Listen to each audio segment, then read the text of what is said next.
오늘 은혜 받으실 하나님의 말씀은 신약성경 요한계시록 11장 1절로 14절 말씀입니다. 요한계시록 11장 1절로 14절 말씀, 저와 여러분 한 목소리로 봉독하시겠습니다. 1절 말씀 같이 읽습니다.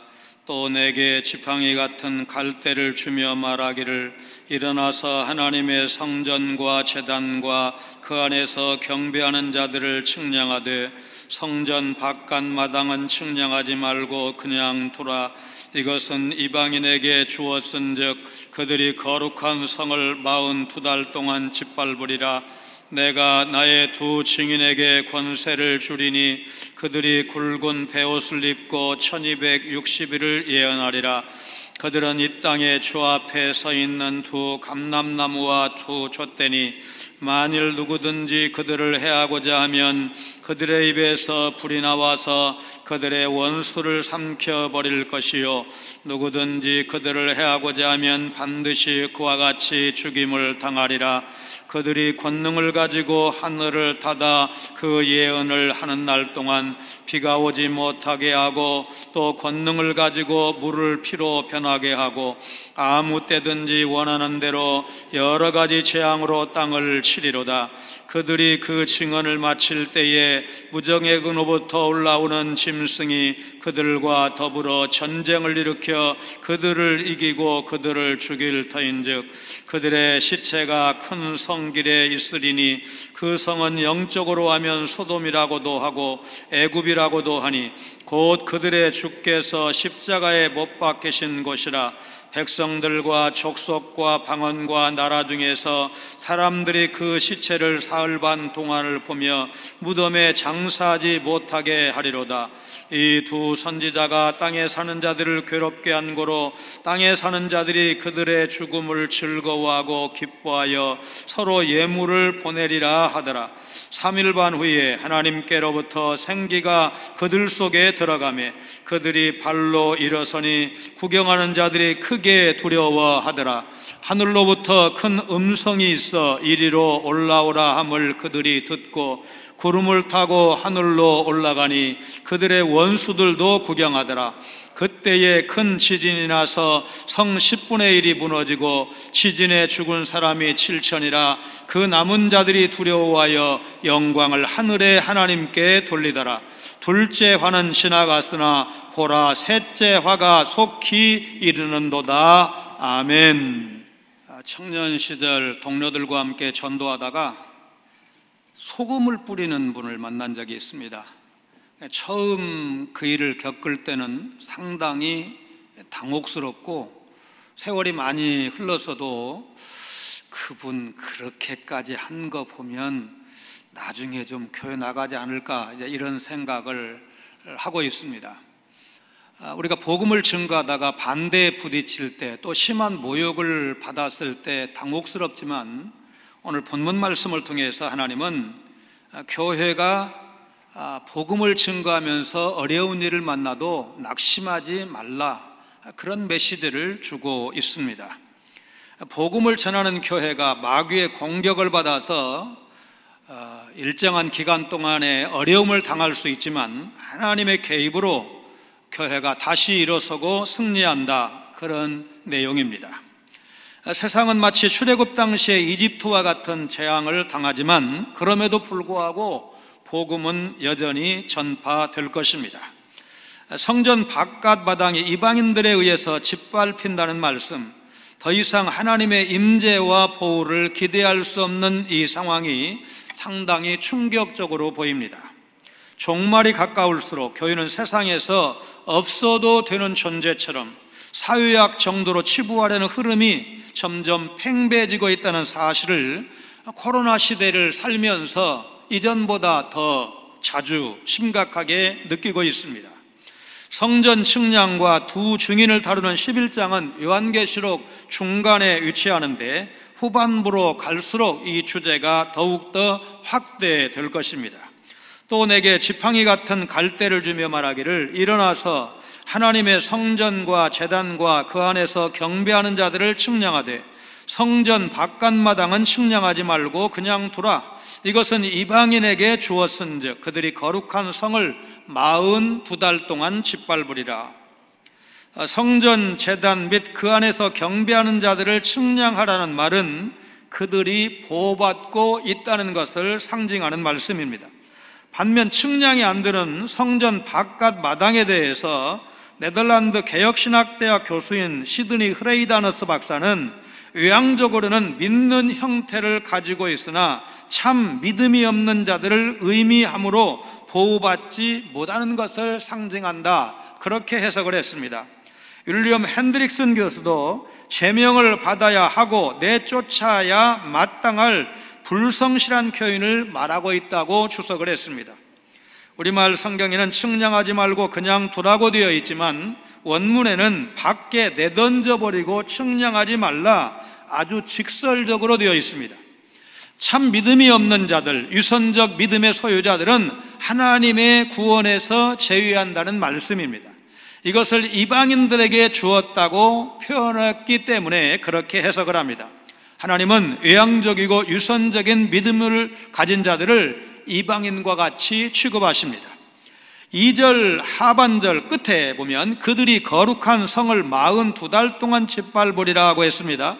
여기 거룩한 성은 지상의 예루살렘 성을 염두에 둔 표현이지만 의미상으로는 하나님의 교회, 하나님을 믿는 성도들을 의미합니다. 42달은 3년 반인데 7년의 절반이죠. 환란의 때를 상징합니다. 신약시대 전체가 환란의 기간입니다.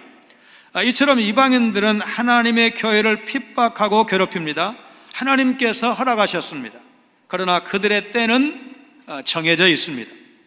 서울 영락교회와 갈보리교회를 목회하고 은퇴하신 박조준 목사님이 현역 시절 교인이 경영하는 최고급 제과점 직원 예배를 인도하러 가셨습니다. 그런데 가만히 보니까 어린 아들이 엄마를 졸졸 따라다니면서 조르는데 들어보니까 옛날에 유행하던 그 라면 땅, 그 과자를 사달라고 조르는 것입니다. 어른들은 돈 없이 그 아버지 제과점에 올 수도 없는데 어린 아들은 매장에 산더미처럼 쌓인 고급 과자에는 관심이 없고 골목에서 동네 아이들이 먹는 라면 땅을 사달라고 조르고 있는 것입니다. 보통의 아버지도 더 크고 좋은 것을 아들, 딸에게 주고 싶어 합니다. 하나님은 우리의 아버지이십니다. 하늘에 계신 우리 하나님, 나와 여러분에게 더 크고 좋은 것 주기를 원하십니다. 사도행전 3장에 예루살렘 성전 미문에 앉아서 구걸하던 장애인에게 한 푼은 매우 중요한 소원입니다. 그 한 푼이 있어야 생계를 유지할 수가 있고 그 한 푼이 보장되어야 이 사람은 살 소망이 있습니다. 그 소원을 무시해서가 아닙니다. 그러나 하나님은 그 이상의 것을 이 장애인에게 주고 싶어 하셨고 베드로와 요한을 통해서 이 사람의 장애를 완전히 고쳐줌으로 인해서 한 푼의 돈보다 비교할 수 없는 근본적인 문제를 해결해 주셨습니다. 교회가 세상 사람들로부터 비난을 받고 위협을 당해도 교회와 성도는 위축되거나 낙심하지 않아야 합니다. 성전을 측량하신 하나님은 주님을 경배하는 성도를 보호하십니다. 권능의 하나님은 그분을 박해하는 자들마저 주관하셔서 핍박받는 성도를 안전하게 보호하십니다. 우리 성도는 불신 세상에 방치되어 있지 않습니다.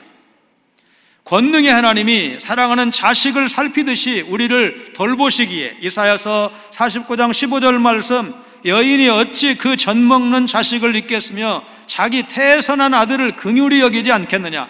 그들은 혹시 잊을지라도 나는 너를 잊지 아니할 것이라. 대적의 핍박으로부터도 안전하게 지켜주신다는 사실입니다. 복음을 전할 때 그것을 대적하는 세력과의 대치는 피할 수 없는 일입니다. 그러므로 고난은 교회와 성도들에게 필수 과목이다. 여러분 그렇게 생각하셔야 됩니다. 그럼에도 불구하고 우리가 두려워하지 않을 이유, 하나님이 세우신 그 증인이 행한 놀라운 이적을 보면 알 수가 있습니다. 두 증인이 예언하는 1260일은 앞서 언급한 42달과 같은 기간입니다. 내가 나의 두 증인에게 권세를 주리니 그들이 굵은 베옷을 입고 1260일을 예언하리라. 그들은 이 땅의 주 앞에 서 있는 두 감람나무와 두 촛대니 1260일은 연으로 환산하면 3년 반이요 달수로는 42달입니다. 따라서 이것은 환란의 기간과 일치합니다. 환란의 기간은 또한 복음 전파의 기간이기도 합니다. 복음이 전파되는 것에 환란이 있고 환란 가운데서도 복음은 때를 얻든지 못 얻든지 항상 전파되도록 되어 있습니다. 그러면 왜 42달이라고 하지 않고 1260일이라고 표현을 했을까? 복음 전파는 날마다 이루어져야 하기 때문에 그렇게 표현을 한 것입니다. 복음 증거에는 환란과 핍박이 따른다고 했습니다. 그래서 3년 반에 해당하는 1260일 이렇게 표현이 된 것입니다. 따라서 1260일은 그리스도의 초림으로부터 재림에 이르는 전 복음 시대를 가리키는 말이지 일정한 기간, 일정한 짧은 기간을 의미하지 않습니다. 오늘날 통속적으로 많이 쓰고 있는 7년 대환란이라는 용어는 요한계시록에 나타난 숫자의 상징적 의미를 간과한 데서 나온 것입니다. 4절의 두 증인은 이 땅의 주 앞에 서 있는 두 감람나무와 두 촛대라고 말씀했습니다. 구약 스가랴서 4장에 보면 1260일은 기름 부음 받은 자 둘이니 온 세상에 주 앞에 서 있는 자라고 했습니다. 이들은 스가랴 선지자 당시의 대제사장 여호수아와 총독 수룹바벨이라고 해석하는 학자들이 있는데 그보다는 하나님께서 그의 교회를 돌보시고 인도하시기 위해서 세우신 도구와 기관들로 보는 것이 더 옳다고 생각이 됩니다. 요한계시록에서 성도는 나라와 제사장으로 불립니다. 두 증인은 두 촛대라고도 불렸습니다. 7별은 7교회의 사자요 7촛대는 7교회니라. 요한계시록 1장 20절 하반절에서 촛대는 교회를 상징하기 때문에 두 촛대인 두 증인은 예수 그리스도를 증언하는 교회를 상징하는 것입니다. 그러면 감람나무가 가지는 상징적 의미는 무엇일까? 감람나무에서 감람유, 올리브유를 생산할 수가 있습니다. 이 감람나무를 통해서 기름이 등대에 공급되는 것입니다. 그러므로 감람나무는 등대를 밝혀주는 원동력이다, 그렇게 말할 수 있습니다. 그렇다면 여기 감람나무는 스가랴서 4장 6절 하반절 말씀, 이는 힘으로 되지 아니하며 능력으로 되지 아니하고 오직 나의 영으로 되느니라 하신 말씀을 생각해 볼 때 성령이 역사하는 통로, 성령이 역사하는 기관을 의미한다고 할 것입니다. 따라서 두 감람나무는 성령이 역사하는 기관, 하나님의 능력으로 복음을 전하는 교회를 의미하는 것입니다. 두 촛대도 마찬가지로 세상을 밝히는 교회의 기능을 상징하는 것입니다. 따라서 요한계시록의 두 감람나무는 제사장과 왕 같은 역할을 하는 두 증인, 곧 교회를 상징하는 것입니다. 일부 이단교파 지도자들이 자기들이 두 감람나무라고 가르치는 것은 터무니없는 주장입니다. 여기서 둘이라는 숫자는 문자적 의미라기보다는 증거의 효력과 관련된 상징적 의미를 가지고 있습니다. 신명기 17장 19장에서 증인은 반드시 2명, 3명을 세워야 효력이 있다는 사실을 말씀한 바가 있습니다. 예수님께서 70명의 전도자들을 파송하실 때에도 둘씩 짝을 지어서 보내셨습니다. 그래서 이 둘은 증거의 수다. 한 사람이 말하면 좀 믿을 수도 있고 좀 의심스러운데 두 사람이 증언하면 확실하지 않느냐, 그런 뜻입니다. 권세를 받은 두 증인이 예언하는 동안 누구도 그들을 해하지 못합니다. 5절에 입에서 불이 나와서 그들의 원수를 삼켜 버릴 것이요 라는 구절은 문자적으로 꼭 이런 일이 일어난다기보다는 하나님께서 교회를 만지지 못하도록 보호하시고 지켜주신다는 뜻입니다. 누구든지 교회를 해하려 하는 자는 하나님의 진노를 면할 수가 없습니다. 에스더서에서 이제 볼 수 있는 유다 백성을 미워하고 해치려고 못된 계획을 세웠던 하만은 하나님의 진노를 받아 자기가 유다 백성의 리더인 모르드게를 매달기 위해서 준비한 장대에 자기 스스로 매달리게 되는 비참한 최후를 맞이한 사실을 우리는 알고 있습니다. 6절에 그들이 권능을 가지고 하늘을 닫아 그 예언을 하는 날 동안 비가 오지 못하게 하고, 또 권능을 가지고 물을 피로 변하게 하고 아무 때든지 원하는 대로 여러 가지 재앙으로 땅을 치리로다. 자, 이 말씀은 교회가 권세를 가지고 역사하는 것을 표현한 것입니다. 열왕기상 18장에 엘리야 선지자가 기도했을 때 하늘 문이 닫혀서 3년 6개월 동안 비가 오지 않고, 그가 다시 기도했을 때 하늘이 비를 내리고 땅이 열매를 냈다고 한 것처럼 교회는 놀라운 권세를 가지고 있습니다. 물론 이 권세는 마태복음 16장 19절에 예수님께서 베드로에게 하신 말씀, 내가 천국 열쇠를 내게 주리니 네가 땅에서 무엇이든지 매면 하늘에서도 매일 것이요 네가 땅에서 무엇이든지 풀면 하늘에서도 풀리리라. 죄 용서하시는 권한까지 하나님께서 교회에 주신 겁니다. 교회는 복음 전파를 통해서 죄사함과 구원의 권세를 행할 뿐만 아니라 권징을 실시할 수 있습니다. 나아가 교회는 요한복음 14장 14절에 기록된 것처럼 내 이름으로 무엇이든지 내게 구하면 내가 행하리라. 놀라운 기도의 권세를 가지고 역사하는 것입니다. 그러므로 기도하는 일을 무거운 짐이 아닌 주님이 교회와 성도에게 주신 놀라운 권세이고 특권이다. 여러분, 그렇게 믿으시기를 바랍니다. 유명한 물리학자 알버트 아인슈타인은 본래 교회에 대해서 냉소적인 사람이었습니다.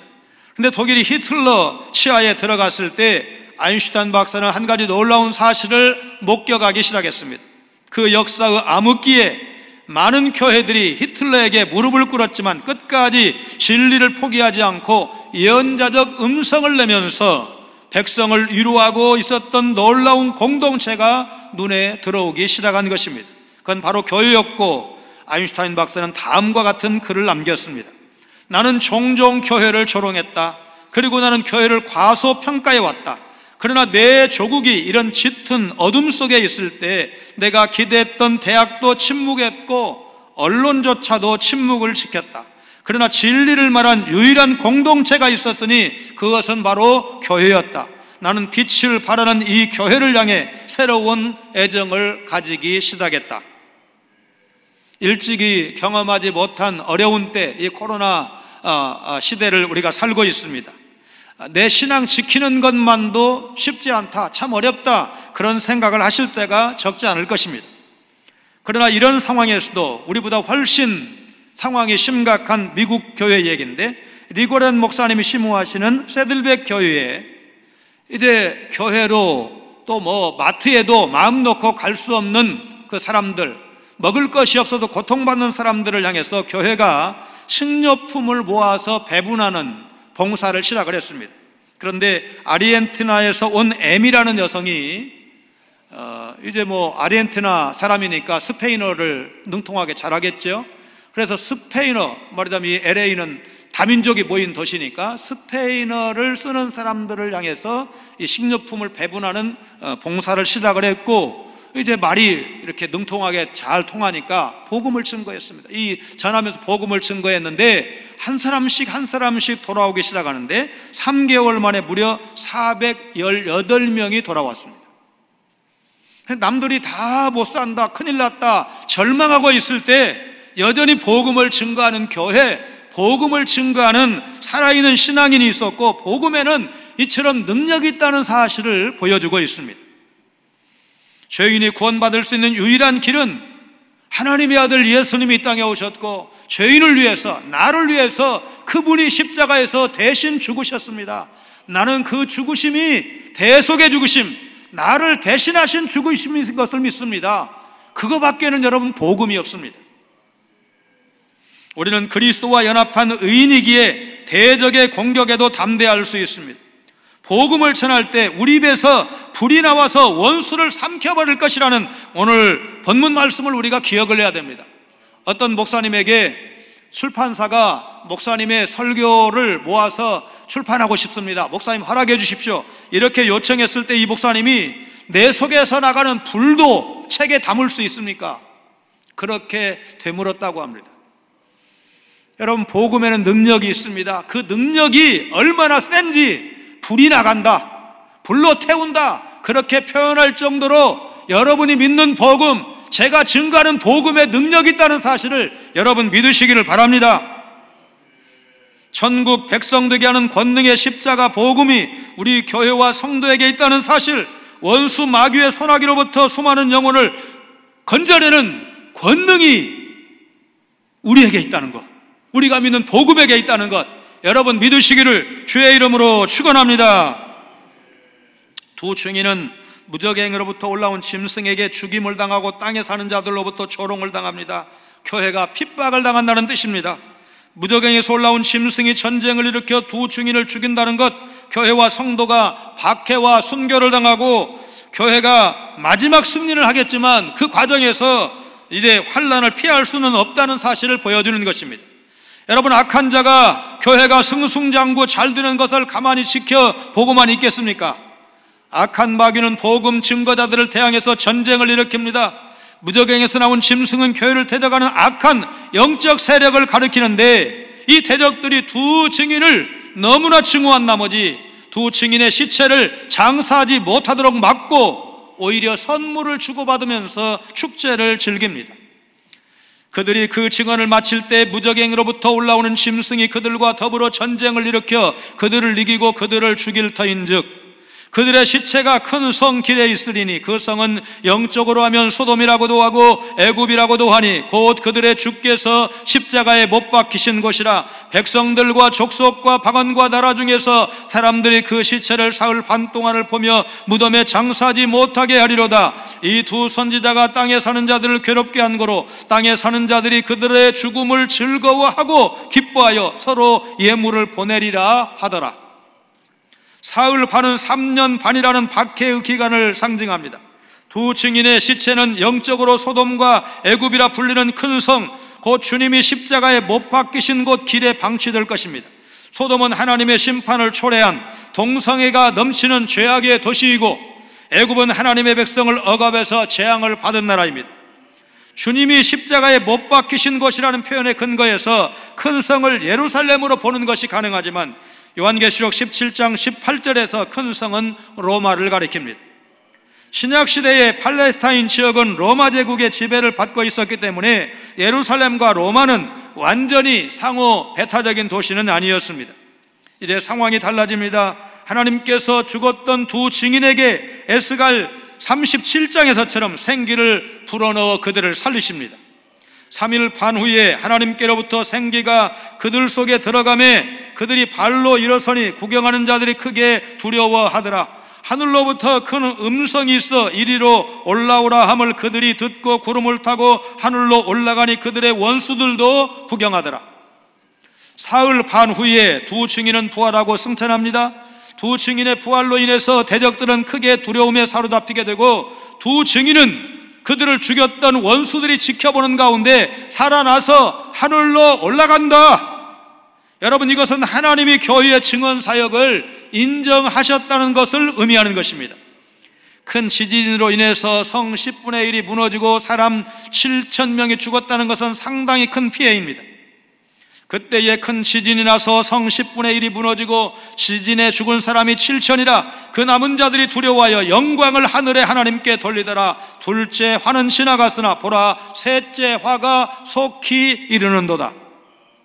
살아남은 자들의 회개가 참 회개인지 단지 초자연적 역사 앞에 보인 두려움의 표시인지에 대한 해석은 이제 학자들마다 좀 다릅니다.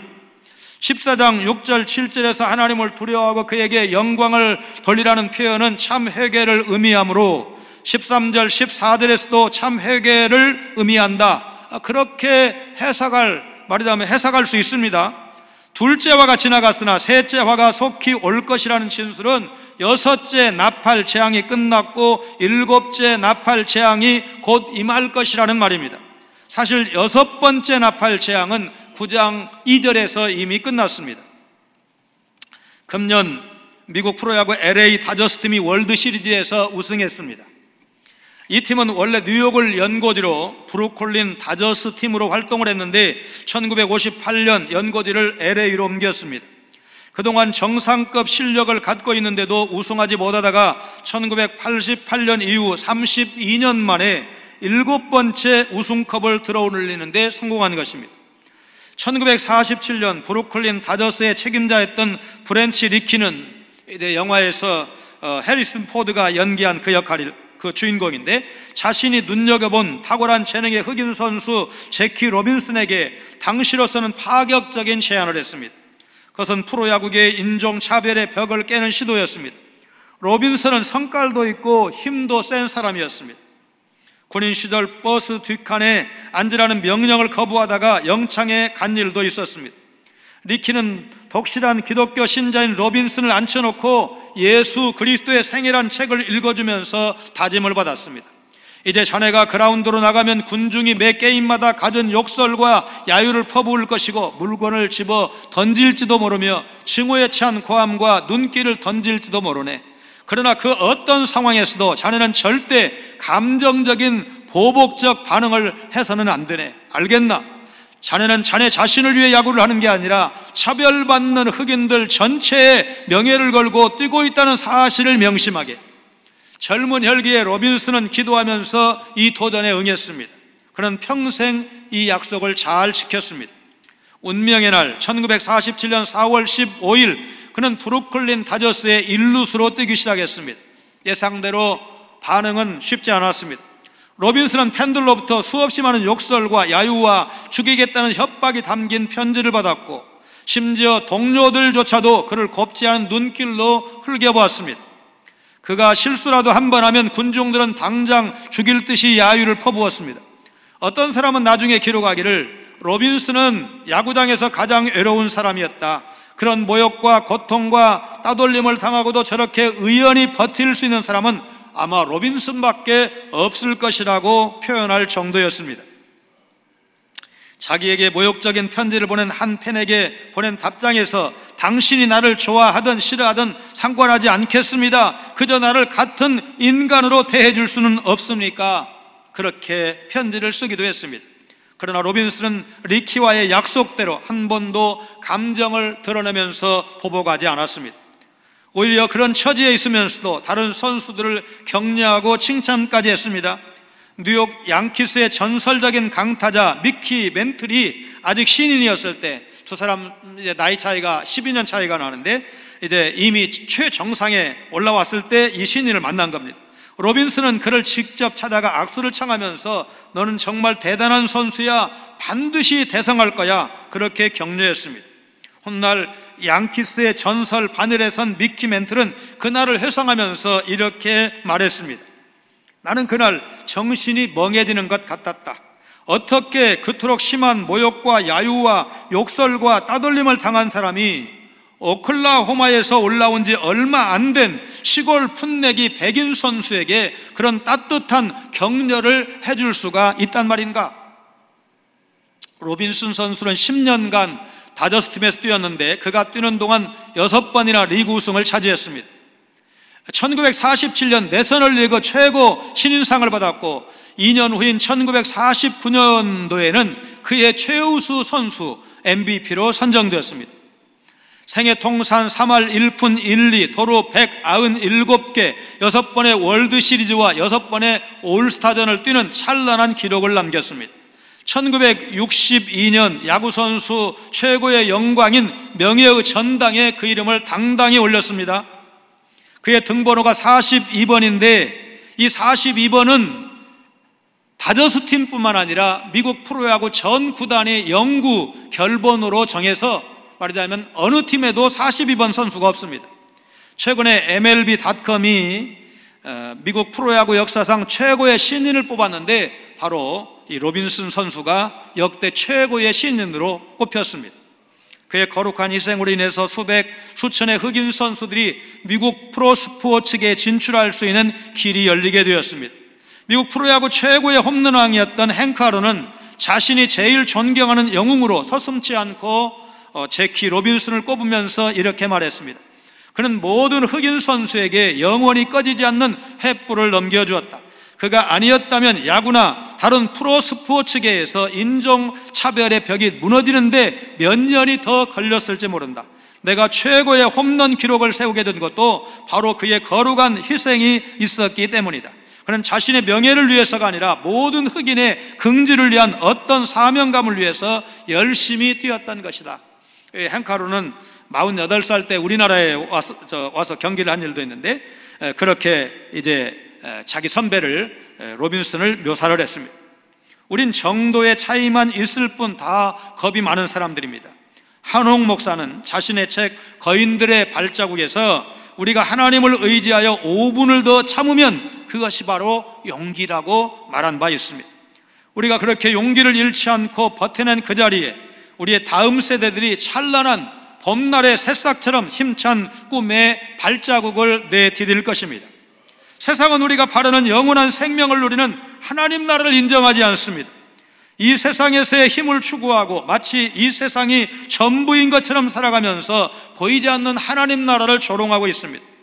마치 짐승이 두 증인을 죽이듯이 세속의 힘으로 교회와 성도를 압박하고 박해합니다. 그러나 하나님은 두 증인에게 다시 생명을 주셨고 하늘로 올라오게 하셨습니다. 이처럼 우리는 대적이 보는 앞에서 하나님 나라에 거하면서 영원한 생명을 누리게 된다는 사실입니다. 사도 바울이 디모데에게 당부한 것처럼 때를 얻든지 못 얻든지 복음을 전하기를 결단하시길 바랍니다. 하나님은 현세에도 우리를 보호하시고 내세에도 영원히 주님 곁에서 왕노릇하게 하신다고 약속하셨습니다. 영생의 약속 있는 천국 복음을 전하는 권능의 전도자라는 사실을 여러분 믿으시기를 바랍니다. 힘들고 어려울 때마다 예수님이 십자가의 고난을 통해 영광을 받으신 사실을 기억하시기를 바랍니다. 예수님께서 가르치신 대로 더딘 것 같지만 계속해서 좁은 문, 좁은 길을 선택하고 십자가를 지고 주님을 따라가면 결국 세상은 우리를 인정하고 두려워하고 우리 앞에서 부끄러움을 느끼게 될 것입니다. 오늘도 내게 주어진 이 광야 같은 세상길 낙심하지 아니하고 담대한 믿음으로 복음의 능력을 믿고 교회의 승리를 믿으면서 천국 가는 그날까지 이 땅에서 기쁨의 찬송을 부르면서 너무 기죽지 말고 너무 겁먹지 말고 하나님의 사람, 믿음의 사람으로 담대하게 신앙생활 하시는 여러분 모두가 되시기를 주의 이름으로 축원합니다. 거룩하신 하나님, 교회는 짐승이 가하는 박해를 피해갈 수 없다는 말씀, 그렇지만 교회는 핍박을 받더라도 하나님의 도우심으로 마침내 승리할 것이라는 말씀을 믿고 감사를 드립니다. 교회는 내적으로 박해를 받지만 내적으로 보호를 받고 궁극적으로 승리할 것을 믿습니다. 어린 양 예수님을 따르는 성도는 경제적, 정치적, 사회적으로 고난받을 수 있지만 하나님께서 홀로 내버려 두지 않으실 것을 믿습니다. 예수님이 환난당하는 성도들에게 피하라고 말씀하지 않으시고 담대하라고 외치신 사실을 기억하며 담대한 믿음의 사람으로 살게 하여 주옵소서. 심판의 주로 영광 중에 다시 오실 예수님 거룩하신 이름으로 간절히 기도하옵나이다. 아멘.